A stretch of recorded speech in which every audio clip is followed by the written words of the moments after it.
Trends நேயர்களுக்கு வணக்கம். பாஜக கூட அதிமுக போனதுனால இப்போ அதிமுக கரைஞ்சிட்டு போயிருக்கிற நிலைமையில இருக்கிறது தான் நிதர்சனமான உண்மையா இருக்குது. என்ன அப்படின்னு பாத்தீங்கன்னா, பாஜக கூட கூட்டணியில போகாதீங்க போகாதீங்க போகாதீங்கன்னு அதிமுக மூத்த தலைவர்கள் சீனியர்கள் எல்லாருமே தலப்பாட அடிச்சுக்கிட்டாங்க. ஆனா எடப்பாடி பழனிசாமி நான் தலைகீழாகத்தான் குதிப்பேன் அப்படின்ற மாதிரி பாஜக கூட மட்டும்தான் நான் கூட்டணி வைப்பேன், வேற யாரு கூட கூட்டணி வைக்க மாட்டேன் அப்படின்ற ரேஞ்சில தான் அவர் போய் என்ன பண்ணாரு, கூட்டணி வச்சுட்டாரு. இப்ப கூட்டணி வச்சதுல என்ன விஷயம் அப்படின்னு பாத்தீங்கன்னா, நீங்க கூட்டணி வச்சது தப்பு இல்ல, ஆனா பாஜக கூட கூட்டணி வச்சதுதான் தப்பு அப்படின்ற ரேஞ்சில தான் அதிமுகவுடைய சீனியர்களுடைய குமுறலா இருக்கு. ஏன் அப்படின்னு பாத்தீங்கன்னா, 2021 சட்டமன்ற தேர்தல்ல பாஜக கூட கூட்டணி வச்சதுனாலதான் நம்ம ஆட்சியை இழந்தோம். ஆனா இப்ப திரும்பவும் 2026 சட்டமன்ற தேர்தல் நீங்க பாஜக கூட கூட்டணி வைக்க போறீங்க, இப்ப எதிர்கட்சியை நம்ம இழக்க போகிறோம் அப்படின்ற ரேஞ்சில தான் அவங்க வந்து பேசுறாங்க. இப்ப கட்சி காணாம போக போகுது அப்படின்ற ரேஞ்சில பேச ஆரம்பிச்சிட்டாங்க. என்னன்னா பாஜக என்ன நினைக்கிறாங்கன்னா, வெறும் இபிஎஸ் மட்டும் வச்சுக்கிட்டு நம்ம என்ன பண்றது, ஓபிஎஸ், டிடி விதிநகரன், சசிகலா இவங்க எல்லாரையுமே ஒருங்கிணைந்த அதிமுகவா கொண்டு வரணும் அப்படின்னு தான் அவங்க நினைக்கிறாங்க. ஏன்னா பிரிஞ்சு கடந்ததுன்னா ஓட்டு வந்து சதறதுக்கான வாய்ப்புகள் அதிகமா இருக்கு அப்படின்றதுதான் எல்லாருமே நம்புறாங்க. ஏன்னா மேல் மட்டத்துல இது இணைஞ்சிச்சு கூட்டணி வந்து அமித்ஷா அவர்கள், நயினார் நாகேந்திரன், எடப்பாடி பழனிசாமி, வேலுமணி இப்படி நினைஞ்சிட்டாங்க. ஆனா கிரவுண்ட் லெவல்ல இறங்கி வேலை பார்ப்பாங்கல்ல அதிமுக தொண்டை, அவங்களுக்கு தாங்க தெரியும் எந்த தெருவுல போயிட்டு எந்த வட்ட செயலாளரை பிடிச்சா அந்த தெருவுல ஓட்டுவாங்கன்னு சொல்லிட்டு அந்த வட்ட செயலாளர், ஒன்றிய செயலாளர், கிளை செயலாளர் அவங்களுக்கு தான் தெரியும். ஆனா மேல்மட்டத்தில் இருக்கிற தலைவர் ஆர்டர் போடலாம், ஆனா இறங்கி வேலை செய்யறது அவங்க தான், உறுப்பினர்கள் தான். அந்த உறுப்பினர்கள் நினைக்கணும் நான் இவங்களுக்கு ஓட்டு போடணும் அப்படின்னு. ஆனா அவங்க இணைஞ்சாங்களா அப்படின்னு பாத்தீங்கன்னா இணையவே இல்லை. இப்போ உதாரணத்துக்கு ஏதோ ஒரு தொகுதியில வந்து பாஜக காரங்க நிக்கிறாங்கன்னு வச்சுங்களேன். இப்ப பாஜக கூட்டணியில அதிமுக, அதே போல ஓபிஎஸ், டிடி விதிநகரன் இவங்க எல்லாம் நிக்கிறாங்கன்னு வச்சுங்க, 3 பேரை சேர்ந்து பாஜக ஓட்டு போடுவாங்களான்னா போட மாட்டாங்க. ஏன்னா இப்போ அதிமுக பிரிஞ்சு கிடக்குது.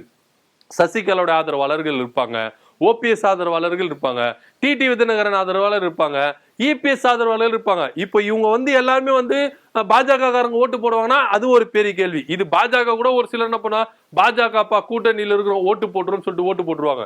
இப்ப இபிஎஸ் ஆதரவாளர்கள் ஒருத்தர் தொகுதியில நிக்கிறாருன்னு வச்சுங்களேன், இந்த 3 பேரை சேர்ந்து ஓட்டு போடுவாங்கன்னா போட மாட்டாங்க, அது கன்ஃபார்மா போட மாட்டாங்க. பாஜக கூட போட்டுருவாங்க, ஆனா இபிஎஸ் உடைய ஆதரவாளர்களுக்கு ஓட்டு போடவே மாட்டாங்க. ஓபிஎஸ் ஆதரவாளர்களும், டிடி விதிநகரன் ஆதரவாளர்களும், சசிகலாவுடைய ஆதரவாளர்களும் இபிஎஸ் நிக்கிற ஒரு வேட்பாளருக்கு ஓட்டு போடவே மாட்டாங்க அப்படின்றதுதான் நிதர்சனமான உண்மையா இருக்கு.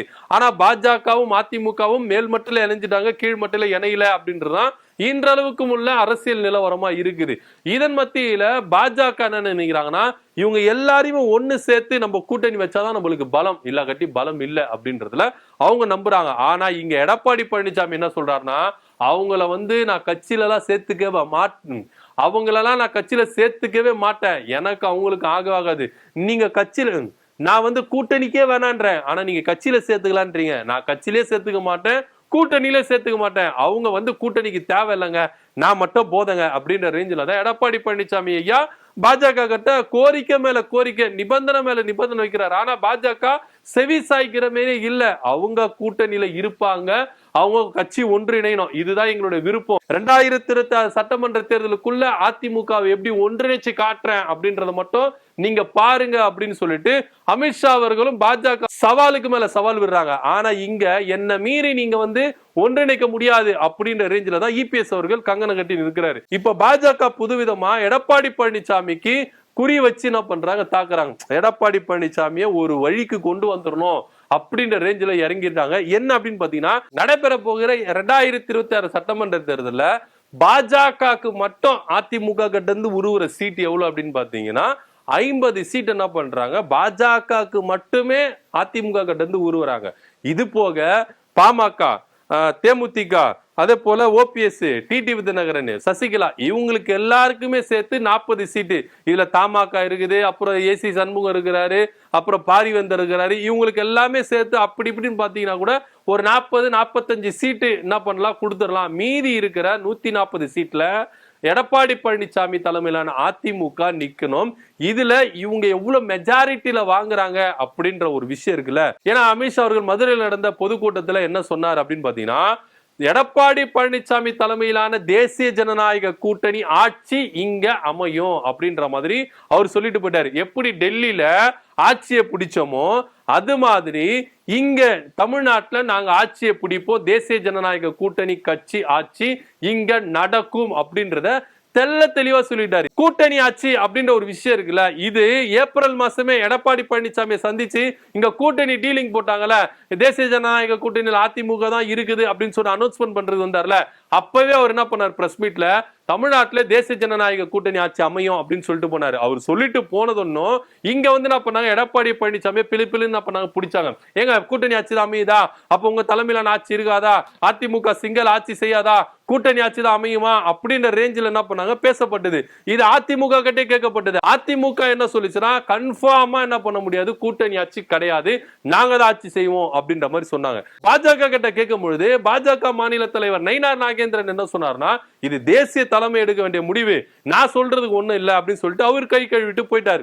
சோ இந்த பேச்சு அப்படியே நிப்பாட்டப்பட்டது. இப்போ என்னடானா, வந்த ஒரு மதுரை கூட்டத்துல நிர்வாகிகளிட்ட பேசாம கூட்டணியை பத்தி பேசிட்டு என்ன சொல்றாரு, இங்க கூட்டணி ஆட்சி கன்ஃபார்ம் அப்படின்றத சொல்லிட்டு போயிட்டாரு. இப்போ என்னன்னா, இதுக்கு வழிவகை பண்ணல. சோ இதனால அதிமுகவை மெஜாரிட்டியா வின் பண்ண கூடாது அப்படின்ற ஒரு எண்ணத்துல அதிமுகவுக்கு ஆப்பு மேல ஆப்பு வைக்கிறார் அமித்ஷா அவர்கள் அப்படின்ற ஒரு செய்தி தான் இப்ப நல்லது. இப்ப 50 சீட்டை உருவுறாங்கல்ல, எடப்பாடி பழனிசாமி கிட்ட இருந்து 50 சீட்டு உருவாங்க. 50 சீட்டிலும் பாஜக நிக்கணும். ஏன் அப்படின்னு பாத்தீங்கன்னா, இந்த 50 தொகுதியில நடந்து முடிந்த நாடாளுமன்ற தேர்தலில் 5 தொகுதியில வந்து பாத்தீங்கன்னா பாஜக 2வது இடத்துல வந்திருக்கு. அதாவது அந்த 5 நாடாளுமன்ற தொகுதியில குறிவைத்து, இந்த 5 நாடாளுமன்ற தொகுதியில சட்டமன்ற தொகுதிகளை குறிவைத்து 50 தொகுதியில பாஜக நிக்கணும் அப்படின்ற ரேஞ்சில தான் அமித்ஷா அவர்கள் தன்னுடைய நிர்வாகிகள் கிட்ட ஸ்ட்ரிக்டா சொல்லிட்டு போயிருக்கிறாரு. சோ அதனால இந்த 50 தொகுதிகளை எப்படியாச்சுன்னா அதிமுக கட்டு பெற்று 50 தொகுதியிலும் பாஜக, அதாவது நாடாளுமன்ற தொகுதியில 5 தொகுதியில 2வது இடத்துல வந்தாங்கல்ல,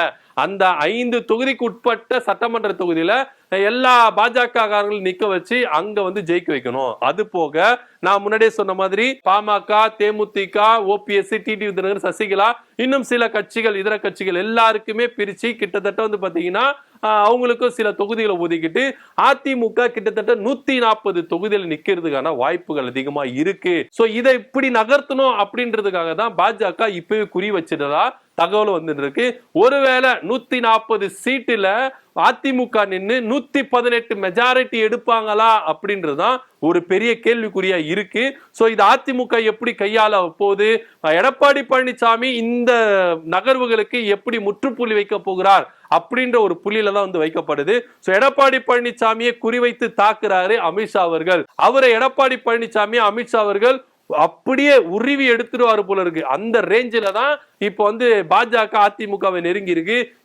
இத குறிச்சு நிறைய அரசியல் தலைவர்கள் வந்து என்ன பண்றாங்கன்னா, பாஜக அப்படியில அதிமுக இருக்குது, அதை காப்பாற்ற முடியாத ரேஞ்சுக்கு அதிமுக போயிருச்சு அப்படின்னு சொல்லிட்டு அவங்களுடைய கருத்துக்களை முன்வைக்கிறாங்க. இதை எப்படி எடுத்துட்டு போறாரு எடப்பாடி பழனிசாமி அப்படின்னு தான் பார்க்கப்படுது.